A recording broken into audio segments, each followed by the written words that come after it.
যেদিন দুনিয়াতে আগমন করেছে ওই দিনই নবীজি বিদায় হয়েছে। তাহলে সুখ এবং দুঃখ দুইটা তো করতেইব, খুশি করব কেন? কথাটা বুঝেন নাই? নবী যেদিন দুনিয়া থেকে আগমন করেছে মানে দুনিয়াতে যেদিন আসছে, আবার ওই দিনই নবী দুনিয়া থেকে বিদায় হয়ে গেছে। যুক্তিটা শয়তানের মতন খুব স্পেশাল, কিন্তু এই যে যুক্তিটা দিয়েছে এই যুক্তিটা তো কোথায় কোরআন এবং হাদিসে দলিল নাই যে যুক্তি দিয়ে কথা বলবো। আমি আপনাদের হাদিস দিব, আপনারা স্পষ্ট বুঝে নেবেন যে নবীজি যদি দুনিয়া থেকে ওফাত হয়ে যায়, নবীজি যদি দুনিয়াতে আগমন করে, দুটোটাই উম্মতের জন্য কল্যাণ, খুশির খবর। এই জোরে বলেন কিসের খবর? খুশির খবর। কেন? যে নবীজি চলে গেল আমাদের দুঃখ করার বিষয়, আমরা খুশি করব কেন? এটা যদি আমার মন গড়া বলি তা তো একটু কঠিন হয়ে যাবে, মন গড়া বলবো না, হাদিস থেকে নেই। আল্লাহর নবী বলেন হায়াতি খায়রুল লাকুম ওয়া আফাতি খায়রুল লাকুম। সাহাবায়ে কেরাম বললেন ইয়া রাসূলুল্লাহ, ইয়া হাবিবাল্লাহ, নবী যখন আপনি আমাদের কাছ থেকে বিদায় হয়ে যাবেন, এই আমাদের কাছ থেকে যখন আড়াল হয়ে যাবেন, তখন আমরা কি কাঁদবো না আমরা আফসোস করব না আমরা বেদনা নেব? আল্লাহর নবী জবাব দিল, শুনে নাও, আমার হায়াত এবং আমার ওফাত দুটোটাই তোমাদের জন্য উত্তম। তোমরা আমি চলে গেল কাঁদতে পারবা না, আমি দুনিয়াতে আসলেও কাঁদতে পারবা না। কারণ হয়েছে আমি নবী দুনিয়াতে যেমনি করে জিন্দা এমনি করে কবরে জিন্দা। কবরে কি বলেন? কবরে কি? নবী যদি মরে যায় তইলে না আমরা কাঁদবো? কথা কর না কা? নবী যদি মরে যায় তাই না আমরা কাঁদবো? নবী তো জিন্দা, তাহলে নবীর জন্য কি কাঁদবো না খুশি থাকবো? এই কথা বলেন না কা? কি থাকবো? তাহলে শয়তানের যুক্তি খণ্ডন করছে হাদিসে। বলেন শয়তানের যুক্তি খণ্ডন করে কে?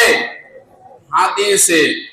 তাহলে নবীজির ওফাত এবং নবীজির হায়াত দুটোটাই আমাদের জন্য উত্তম। কান্দার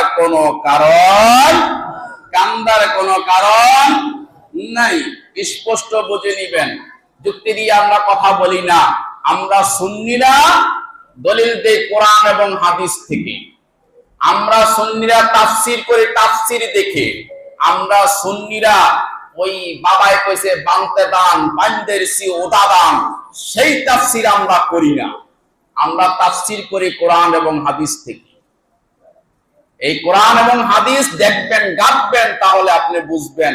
অন্ধবিশ্বাসে শায়েখের পূজারি করেন, শায়েখ বলছে এটা সেটাই মানেন। কেন আপনি অন্ধবিশ্বাস করেন? আপনার কোনো কামা, আপনার পাল্লা চোখ দিচ্ছে। এখন বর্তমানে বাংলা কিতাব বেড়ায় বাড়ি হয়ে গেছে, আপনি বাংলা কিতাব পড়ে দেখেন, আপনার চোখ কানা ভালো হয়ে যাবে। আপনি অন্ধবিশ্বাস কেন করেন শায়েখদেরকে? শায়েখেরা বলছে যে মিলাদুন নবী নাই, আমারও মিলাদুন নবী নাই। কেন রে ভাই? 1200 বছর আগে বলে মিলাদুন নবী আছে, আর আজ্জা কয় নাই। আমরাও ছোটবেলা পড়েছি, আপনারাও ঘরে ঘরে পড়েছেন। যারা এখন বাতিল করেছে তারা কি করে শুনবেন? তাদের কথাগুলো আমি বলি। 1 নাম্বার হলো ইহুদিদের দালাল। বলেন 1 নাম্বার কি? ইহুদিদের দালাল। 2 নাম্বারে এতিমের নামে পয়সা তোলে, এতিমের পয়সা খেয়ে পেটটাকে এরকম বড় করে। কিন্তু এতিমের পয়সা খেয়ে লক্ষ লক্ষ টাকা দিয়ে বাড়ি করে, মাদ্রাসার নাম দিয়ে তারা এভাবে এতিমের টাকা খায়। এতিমের টাকা খাইয়া বড় বড় বাড়ি করে, কিন্তু এতিমের টাকা নিয়ে বড় বড় বাড়ি করে। আর তারা নবীর নামে ফতুয়া দেয়। তারা নবীর নামে কি দেয়? ফতুয়া দেয়। কয়দিন আগে 5 আগস্টে যখন গেল না, প্রধানমন্ত্রী যখন শেখ হাসিনায় পালিয়ে গেল, পালিয়ে যাওয়ার পরে তারা শুকরানা মাহফিল করে এবং তারা বলে আজকে ঈদের দিন। আচ্ছা বলেন তো, প্রধানমন্ত্রী চলে গেছে, এখন ঈদের দিন হয়ে গেছে, আর নবীজি দুনিয়াতে আইছে, এখন আগে ঈদের দিন নাই। আচ্ছা বলেন তো, এটা কি ফাজলামি ছাড়া কোনো ভালো কাজ? হ্যাঁ, প্রধানমন্ত্রী চলে গেছে, ঈদের দিন হইছে, এখন প্রধানমন্ত্রী কি চলে যাওয়ার কারণে, হাসিনায় চলে যাওয়ার কারণে যদি ঈদের দিন হয়, তাহলে আজকে নবীজির আগমনে ঈদের দিন আপনাকে মানা করলো কি? আপনি যেন চশমা লাগান, চক্ষু লাগান, কত কিছু লাগায় আপনি যাচাই করে দেখতেছেন, এমনি এমনি কত নামে কোন বাদ দেওয়া যায় কিনা। আসলে কি বাদ করতে পারবে?